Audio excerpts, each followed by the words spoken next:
Барша қазақстандық зейнетақы алатындары тезірек көрсін. Жедел хабарлама. Сәлеметсіздер ме қымбатты көрермен, біздің арнамызға қош келдіңіз.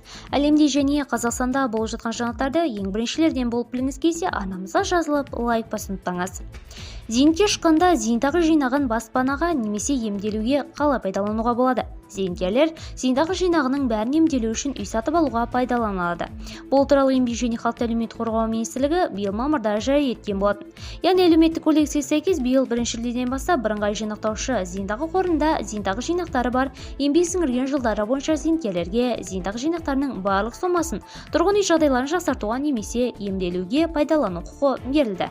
Зейнеткерлер тұрғын үй жағдайларын жақсартуға жинақталған қаражатты пайдалану үшін N-отбасы.kz сайты арқылы немесе екінші деңгейдегі банктерге жүгіне алады. Ал зейнетақы жинағын емделуге пайдалану үшін отбасы банкі, тұрғын үй құрылыс және банкқа жүгіну керек. Яғни барлық пайдалану процесі өтініш беру, құжаттарды ұсыну, уәкілетті операторлар арқылы жүзеге асырылады. Келесі санатқа жататын адамдар осы құқықтарды пайдалана алады.